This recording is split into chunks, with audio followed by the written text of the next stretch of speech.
Android fuck with you because he has something to benefit from you. Look what happened. He did it to Mizo, he did it to Raja. When Raja was popping, he did an album with him. When Asate was popping, he did an album with him. You know what I'm saying? Look at Munadan Nazla. When Munadan Nazla was still popping, he did an album with him and Mizo Fit. Now Munadan Nazla can't even do a song alone. You see, he fucks with you when you are still popping. If you no longer pop, you're a liability to him. You know what I'm saying? So I don't know, but whenever I got the touch, man, I mean, but I feel like the mutual loyal on yeah, you can be loyal.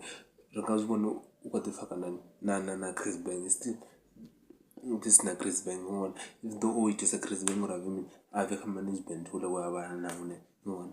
But you can see what happened to him and Yellow, what he did to Yellow. What else was in it?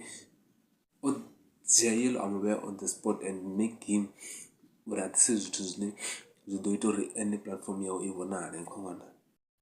Obviously, he was big at the time, and then Omuji Amuveka under his wing, then actually under his wings, then it makes him or at the Guru quit and Umushumi so that not do an cover platform you Ikushum come on. The ones that they were to buy to watch and go do one of was so nice. Because of also if you're trending, the foxes you. If you're not trending, I send them never.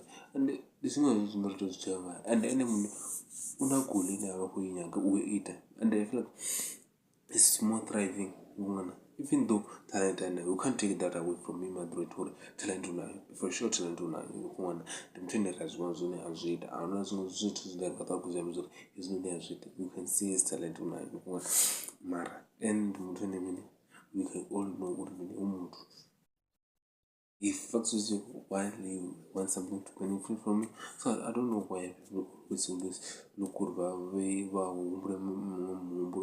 oh if Daga does something by the truth on pick up. But no, you will never pick up your when you are 20 should and not to worry when it comes to business, you know how to take off his business. I don't know what is business it should be so and I mix so if you name can business is business. I'm not funny does that like that so nimkani na shuma nyimbo then if in school but I shuma studio then like no if you don't pay you don't get your shit so nitafanya whatever says kai mara eme limu mtune it doesn't give a fuck whether ukwete minution yana uwa kutumia kunishumisa atipeza nishumisa droite udova kai ndozo nishune abakona kuzita droite nishumisa atipeza nishumisa wana chede kai atipeza wana chede kai then ukova kai jofa ana never comes to the control uko tunyango ita chede kai then I move to the next person unu utoba kwenye kuona next person ndi mtu anaenda mshumisa